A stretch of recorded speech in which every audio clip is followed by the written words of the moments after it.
क्या आपने कभी सोचा है कि हमारे जीवन की सबसे बड़ी चुनौतियां ही हमें सबसे गहरे सबक सिखाती हैं? कभी कभी जब हम मुश्किल हालातों में फंस जाते हैं तो हमें लगता है कि हम अकेले हैं, कि हमारे सवालों का कोई जवाब नहीं है। लेकिन अगर हम सही नजरिए से देखें तो हर परिस्थिति हमें कुछ सिखाने आई होती है। आज मैं आपको एक ऐसी प्रेरणादायक कहानी सुनाने वाला हूं जो न सिर्फ आपके दिल को छू लेगी बल्कि आपके सोचने का नजरिया भी बदल देगी, बल्कि यह जीवन के गहरे सत्य को उजागर करती है। तो चलिए आज हम बुद्ध की एक अनमोल कहानी के माध्यम से यह समझने की कोशिश करते हैं कि जीवन के सबसे कठिन सवालों का जवाब हमें कहां और कैसे मिलता है। तो आइए जीवन बदलने वाली कहानी शुरू करते हैं। दोस्तों, एक युवक था, आनंद। आनंद ने अपने जीवन में सफलता प्राप्त करने का दृढ़ संकल्प कर लिया। बड़ी लगन और धैर्य के साथ उसने आश्रम से शिक्षा प्राप्त की। शिक्षा की समाप्ति के बाद उसने नौकरी खोजना प्रारंभ कर दिया ताकि पारिवारिक जिम्मेदारी का निर्वाह वह बहुत ही अच्छे तरीके से कर सके। इतनी अच्छी शिक्षा प्राप्त करने के बाद भी उसका यह दुर्भाग्य रहा कि उसे कहीं भी काम नहीं मिला। नौकरी की तलाश में वह जगह जगह भटकता रहा, खूब प्रयास किए, किंतु हर स्थान से उसे निराशा ही मिली। अच्छी बात यह थी कि आनंद ने मात्र किताबी शिक्षा ग्रहण नहीं की थी, अपितु जीवन में कैसे घेरे रखा जाए यह भी सीखा था। यही वजह रही कि वह हर परिस्थिति का सामना बड़े ही अच्छे तरीके से कर लेता। लेकिन कब तक यह करता, हर एक संघर्ष की सीमा होती है। दोस्तों, ये बात सत्य है कि जब तक सफलता नहीं मिलती है तब तक आपकी मदद करने कोई नहीं आता है। आप दर दर की ठोकरें खाते रहेंगे पर कोई पूछने वाला नहीं रहेगा कि आप कैसे हैं, आप परेशान हैं कि नहीं हैं। यह कोई नहीं आगे आपसे पूछेगा। लेकिन जब आप कामयाब बन जाएंगे, जब आपके पास पैसा रहेगा, तो 10 से 20 लोग आपके आगे घूमते रहेंगे, तो तमाम तरह के लोग आपसे रिश्ता भी रखना चाहेंगे। जब दूर के लोग भी आपसे कहेंगे कि आप उनके बहुत ही करीबी रिश्तेदार हैं, हर कोई आपसे एक झूठा रिश्ता लेकर जोड़ने लगेगा। ध्यान रहे, जो लोग आपके पैसे को, आपकी कामयाबी को देखकर आपसे जोड़ते हैं, वह कभी भी आपके अपने नहीं हो सकते। जो मुसीबत के समय में जब आप निर्धन हैं, गरीब हैं, लाचार पड़े हुए हैं, उस वक्त कोई अगर आपको सहारा दे, उस वक्त कोई अगर आपके साथ खड़ा रहे, तो समझ लीजिए कि वही आपका सथा और अपना साथी है। और ऐसे लोग दुनिया में के भी आपके अपने हैं ही नहीं। आनंद हार तक के परेशान होकर के एक रास्ते से गुजर रहा था। रास्ते में उससे एक आश्रम दिखाई पड़ा। उस आश्रम के बाहर एक बुद्ध अपने शिष्यों को ज्ञान का उपदेश दे रहे थे। वे सभी शिष्य उस बुद्ध का उपदेश सुन रहे हैं। उस युवक के भी मन में जिज्ञासा जाग गई कि चलकर हम भी देखते हैं कि यहाँ पर क्या हो रहा है। और वह युवक भी धीरे धीरे कदमों से आगे बढ़ते हुए आश्रम की तरफ चल पड़ा। वह पास में ही एक आम के पेड़ के पास बैठ गया। बुद्ध के द्वारा कही हुई बातों को ध्यान से सुनने लगा। बुद्ध कह रहे था, जब किसी बिल्कुल हार सा गया है, टूट जाए, लाचार हो गया हो, कोई उसकी मदद करने वाला नहीं रहे, ऐसे वक्त में अगर वह इंसान किसी से अपनी मदद भी मांगे तो लोग उसकी मदद भी करने से इनकार कर दें।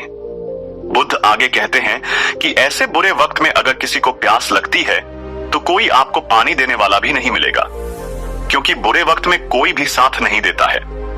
ऐसे वक्त में आप बिल्कुल टूट जाएंगे, आप जिंदगी से हार जाएंगे। लेकिन एक बात हमेशा याद रखिएगा, इस समय यही सोचना है कि अब कुछ हमारी जिंदगी में बड़ा और अच्छा होने वाला है, क्योंकि बर्बादी के बाद ही नई चीज का निर्माण होता है।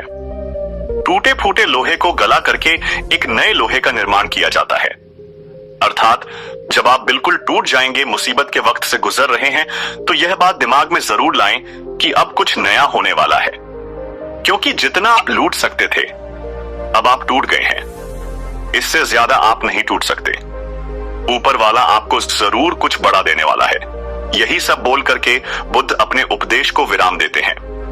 बोलते हैं कि शिष्यों, आज के लिए बस इतना ही। अब तुम सब दूसरे दिन इसी समय पर आना, फिर हम आगे की बात करेंगे। सभी शिष्य अपने अपने आश्रम में चले जाते हैं।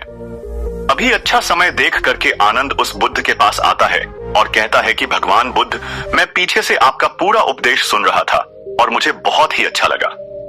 मैं बिल्कुल टूटा हुआ इंसान हूं। मैंने पढ़ाई भी की, हर जगह नौकरी की तलाश में घूम रहा, पर मुझे कहीं भी नौकरी नहीं मिली। मैं दर दर के ठोकरे खा रहा हूं, पर कुछ भी हासिल नहीं कर पाया। लेकिन आपने जो बातें बोली उससे मुझे कुछ काम करने की हिम्मत मिली। और आपकी बातें बिल्कुल सही हैं। लब वह बुद्ध उस आनंद से कहते हैं कि युवक, तुम अपनी समस्या को मुझे बताओ। तब वह युवक कहता है कि हे बुद्ध, मैंने आश्रम से शिक्षा प्राप्त की, उसके बाद हम घर पर मार्गदर्शन करें ताकि मैं अपने जीवन में सफलता की नई बुलंदियों को हासिल कर सकूं। फिर वह बुद्ध उस युवक से कहते हैं कि आज हम तुम्हें कुछ छोटी छोटी बातें बता रहे हैं जिन्हें अगर तुम अपनी जिंदगी में अपनाते हो तो तुम्हें सफल होने से कोई नहीं रोक सकता। और हर सफल व्यक्ति यही करता है। मैं कहूं तुम्हें सफल होना है तो तुम्हें सबसे पहले अपने गुणों को पहचानना है, और यही तुम्हारी सफलता पाने की पहली आदत होनी चाहिए। आनंद कहता है कि गुरुदेव अपने अंदर के गुणों को कैसे पहचाने। तब वह बुद्ध उस युवक से कहते हैं कि गुणों को पहचानने का मतलब यह है कि अपने अंदर की प्रतिभा को पहचानो। कुछ भी कार्य करने से पहले सबसे पहले तुम अपने अंदर की प्रतिभा को पहचानो। हर एक इंसान में एक अलग प्रतिभा होती है। अगर वह अपनी प्रतिमा के हिसाब से काम करे तो जीवन में उसे सफल होने से कोई नहीं रोक सकता। मैं तुम्हें एक उदाहरण के माध्यम से समझाने का प्रयास करता हूं। अगर मैं तुमसे यह पूछता कि यह आम का पेड़ है जो तुम्हें दिखाई दे रहा है, अगर मैं इस पर सभी जानवरों को चढ़ने के लिए बोलूं कि इस पेड़ पर सबसे पहले कौन चढ़ेगा? चलो मान लेते हैं यहां पर बंदर, भालू, हिरन, हाथी, घोड़ा, गिलहरी सभी लोग आ गए। तो अब तुम मुझे यह बताओ कि इस पेड़ पर सबसे पहले कौन चढ़ेगा? तो आनंद कहता है कि हे बुद्ध, इस पेड़ पर तो गिलहरी सबसे पहले चढ़ जाएगी। यह झट से ऊपर तक चढ़ जाएगी। इसके बाद बंदर चढ़ जाएगा, लेकिन घोड़ा नहीं चढ़ सकता, हाथी नहीं चढ़ सकता। तमाम जानवर इसमें फेल हो जाएंगे। तब वह बुद्ध कहते हैं कि तुमने बिल्कुल सही कहा। यही हाल हम सबकी भी जिंदगी में होता है। हम सबके भी अंदर एक अलग अलग प्रतिभा होती है, लेकिन हम उस प्रतिभा को पहचानने का प्रयास ही नहीं करते हैं। हम सब अपनी प्रतिभा के हिसाब से चलते ही नहीं हैं। हम लोगों के हिसाब से खुद को ढालने का प्रयास करते हैं और हम औरों जैसा बनने लगते हैं। इस दुनिया में जितने भी सफल लोग हुए हैं, अगर तुम उनको ठीक ढंग से पहचानोगे तो तुम पाओगे कि वह अपनी प्रतिभा के हिसाब से काम किए हैं, तभी वे आगे चलकर अपनी जिंदगी में कामयाब हुए हैं। हर कोई इस पेड़ पर नहीं चढ़ सकता। ठीक उसी प्रकार तुम सबसे पहले अपने अंदर के प्रतिभा को पहचानो। तुम यह देखो कि तुम किस चीज में माहिर हो। अगर तुम अपनी प्रतिभा के हिसाब से काम करोगे, उस प्रतिभा को पहचान लोगे, तो वे उसके जैसा ही बनने लगते हैं। जबकि जो 1% लोग होते हैं वही सफल हो पाते हैं, क्योंकि वे अपने प्रतिभा के हिसाब से काम करते हैं। वे अपने अंदर की प्रतिभा को पहचान लेते हैं, फिर वे उसके हिसाब से उस कार्यों को करते हैं और अंत में उन्हें सफलता भी मिलती है और वे लोग जिंदगी में बहुत ही आगे जाते हैं। इसलिए कुछ भी नया करने से पहले सबसे पहले तुम अपनी प्रतिभा को पहचानो, फिर उसके हिसाब से काम करो। वह बुद्ध उस आनंद से कहते हैं कि सफल बनने के लिए दूसरी सबसे बड़ी आदत यह है कि तुम सब सही समय पर उठो।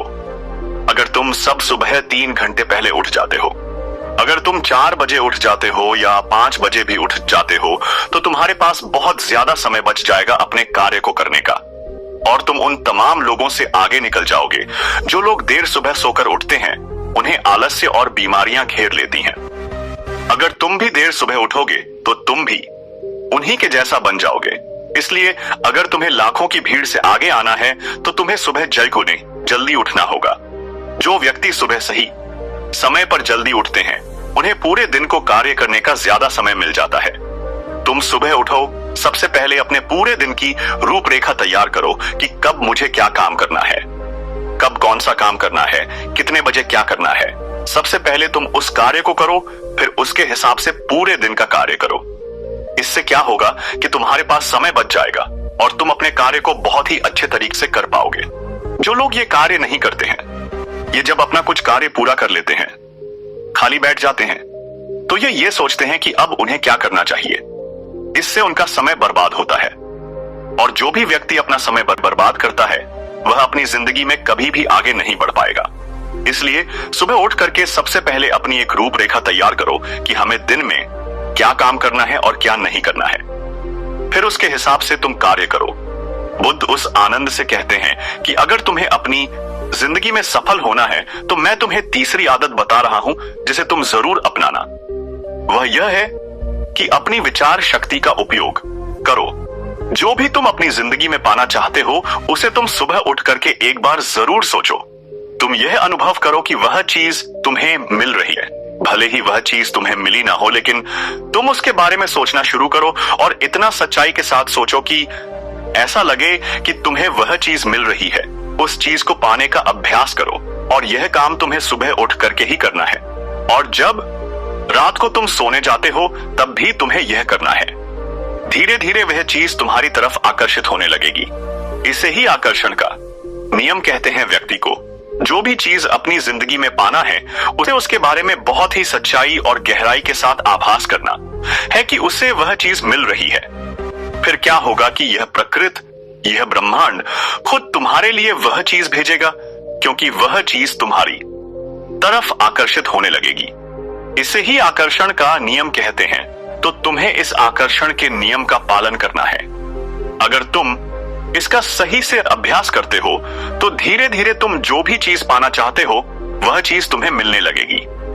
बुद्ध उस आनंद से कहते हैं कि सफल बनने के लिए चौथी आदत है जो तुम्हें मैं बता रहा हूं, वह यह है कि सकारात्मक सोच के साथ सकारात्मक के आगे बढ़ो। बुद्ध आनंद से कहते हैं कि जिंदगी में अगर तुम्हें कामयाबी पानी है, तुम्हें सफल होना है, तो अपनी सोच को सकारात्मक करो, क्योंकि सकारात्मक सोच से ही एक अच्छी बुद्धि का विकास होता है। सकारात्मक सोच से ही कुछ अच्छा और बड़ा सोच आओगे। जब कोई व्यक्ति नकारात्मक सोचता है या किसी दूसरे के बारे में सोचता है तो वह अपने कार्य को ठीक ढंग से समझ नहीं पाएगा और अपने कार्य पर ध्यान भी नहीं दे पाएगा, क्योंकि उसका दिमाग तो किसी और चीज में लगा हुआ है और वह यह काम सही तरीके से नहीं कर पाएगा। इसलिए तुम किसी के बारे में बुरा ना सोचो, भले ही वह तुम्हारा दुश्मन ही क्यों ना हो। इससे क्या क्या होगा कि तुम्हारा अपने कार्य पर से ध्यान हटने लगेगा, और जब तुम्हारा अपने कार्य पर से ध्यान हटने लगेगा तो तुम धीरे धीरे असफल होते जाओगे। इसलिए अगर जीवन में सफल होना है तो तुम सकारात्मक सोच के साथ आगे बढ़ो। तुम इन सब की फालतू की बातें सोचने में अपना समय व्यर्थ मत करना कि कौन तुम्हें गिराने की कोशिश कर रहा है, कौन तुम्हारे प्रति अच्छा है, कौन बुरा है। यह सब सोचने का समय नहीं है। बस तुम्हें अपने कार्य को अच्छे तरीके से आगे करते जाना है। देखना जो तुम्हारे आलोचक होंगे, जो तुम्हें नीचा गिराने की कोशिश करेंगे, धीरे धीरे वह सब तुम्हारे रास्ते से हट जाएंगे, क्योंकि जिस भी व्यक्ति के मन में नकारात्मक बातें होती हैं, जो भी व्यक्ति किसी को गिराने की कोशिश करता है, यह कभी भी अपनी जिंदगी में आगे नहीं बढ़ सकता। इसलिए अगर तुम्हें सफल होना है तो तुम एक सकारात्मक सोच के साथ आगे बढ़ो, क्योंकि सकारात्मक सोच से ही तुम्हें आगे सफलता मिलने वाली है। और तुम्हारे जीवन में जो नकारात्मक लोग हैं, जो नकारात्मक बातें करते हैं, तुम उनसे दूरियां बना लेना। बुद्ध पांचवी बात बताते हुए कहते हैं कि युवक, अगर तुम्हें अपनी जिंदगी में सफल होना है तो अपने राज किसी को मत बताओ।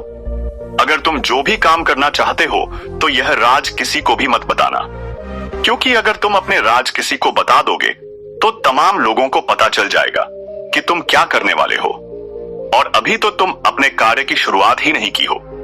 किसी को भी मत बताओ कि तुम आगे क्या करने जा रहे हो।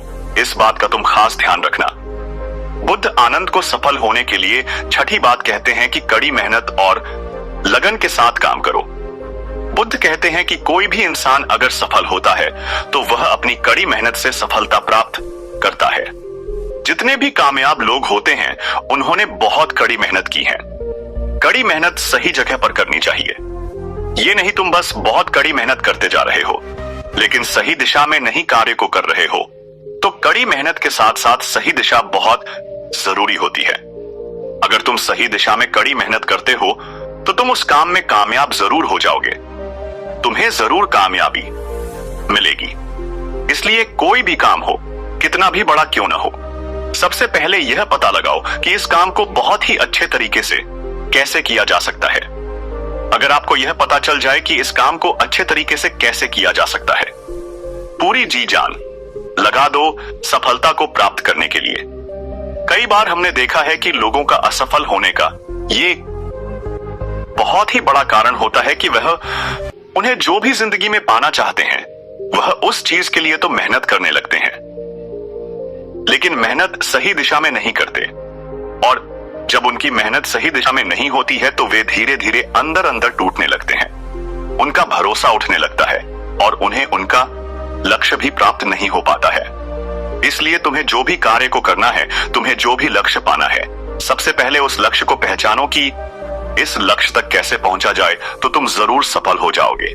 एक उदाहरण देता हूं कि मान लो ये सामने जो पहाड़ दिखाई पड़ रहा है, अगर मैं तुम्हें इस पहाड़ पर चढ़ने को बोलूं, अगर तुम सीधे चढ़ोगे तो तुम कभी भी इस पहाड़ पर नहीं चढ़ पाओगे।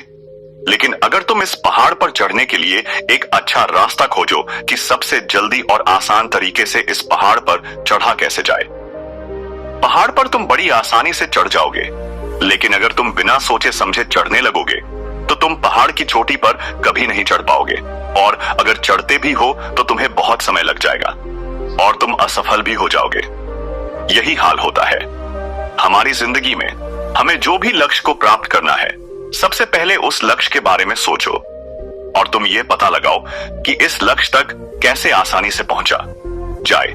जब तुम ये पता लगा लोगे तो तुम अपने लक्ष्य को बड़े ही आसानी से पालोगे। इसलिए कठिन परिश्रम के साथ साथ सही दिशा जरूर होनी चाहिए। बुद्ध आनंद को सफलता प्राप्त करने के सातवां और अंतिम सूत्र बताते हुए कहते हैं कि आनंद तुम्हें अपने शरीर का भी बहुत ख्याल रखना है, और अपने शरीर के ख्याल के लिए तुम्हें योगा अभ्यास और योग की क्रिया करनी है।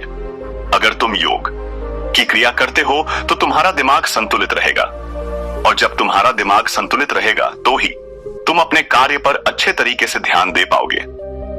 योग की क्रिया करने से तुम्हारे अंदर का आलस्य भी दूर हो जाएगा, क्योंकि आलस्य इंसान का सबसे बड़ा दुश्मन होता है। इसलिए योगा अभ्यास करके तुम अपने आलस्य को भी दूर कर दोगे। ठीक उसी प्रकार जब तुम अपने दिमाग को एक जगह पर केंद्रित कर लोगे, अच्छे मन के साथ कार्य करोगे तो तुम्हें सफलता जरूर मिलेगी, क्योंकि तुमने अपनी पूरी ऊर्जा एक दिशा में लगा दी है। और जब तुम अपनी पूरी ऊर्जा एक दिशा में लगा दोगे तो उसका परिणाम तुम्हें अच्छा देखने को मिलेगा। इसलिए तुम दिन में ध्यान की क्रिया, योग्य की क्रिया जरूर करो। इससे तुम्हारा दिमाग संतुलित रहेगा, तुम्हारा दिमाग बहुत अच्छे तरीके से काम करेगा, और जब तुम्हारा दिमाग संतुलित रहेगा, बहुत अच्छे तरीके से काम करेगा, तो ही तुम कुछ नया और अच्छा सोच पाओगे, तभी जाकर तुम्हें सफलता भी मिलेगी। इसलिए मेरी इन बातों को ध्यान रखना। इसलिए युवक, सबसे पहले तुम जाओ, ये पता लगाओ कि तुम किस चीज में माहिर हो, फिर तुम उस हिसाब से कार्य करो। और मेरी इन बातों को याद रखना। आनंद उस बुद्ध को प्रणाम करके वापस अपने घर आ जाता है, और वह यह सोचने में लग जाता है कि वह किस चीज में माहिर है। पूरे 15 दिन तो यह सोचने में लगा देता है कि वह किस चीज में माहिर है। बाद में उसे पता चलता है कि वह तलवारबाजी की क्रिया में बहुत ही माहिर है। इसलिए वह तलवारबाजी पर बहुत अभ्यास करता है और वह एक कामयाब तलवारबाज बन जाता है। उसकी ख्याति दूर दूर तक फैल जाती है। फिर एक दिन पड़ोसी देश के राजा उसे अपने यहां सेना में नौकरी के लिए बुला लेते हैं, और वह व्यक्ति अपनी स्वेच्छा से उस राजा के प्रस्ताव को स्वीकार भी कर लेता है, और वह उनके यहां नौकरी के लिए सेना में भर्ती हो जाता है। राजा उस युवक को बहुत ही मान सम्मान से सम्मानित करते हैं। अब उस युवक का परिवार बहुत ही अच्छे तरीके से अपना गुजारा करने लगा। दोस्तों, सबकी खुशी बाहरी चीजों में नहीं बल्कि हमारे भीतर संतोष में बसती है। इच्छाएं असीमित होती हैं, लेकिन जब हम जो पास में हैं उसी में संतुष्ट रहना सीख जाते हैं, तभी वास्तविक शांति और आनंद मिलता है। जीवन में संतोष ही सबसे बड़ा धन है। दोस्तों, उम्मीद है कि आपने आज की इस वीडियो से जरूर कुछ ना कुछ सीखा होगा। तो इस वीडियो को लाइक और अपने दोस्तों के साथ शेयर करना ना भूलें। हमें ऐसे ही सपोर्ट करने के लिए चैनल को सब्सक्राइब और घंटी बटन को जरूर दबा दें। तो चलिए मिलते हैं एक और वीडियो में, तब तक के लिए अपना ख्याल रखें। धन्यवाद।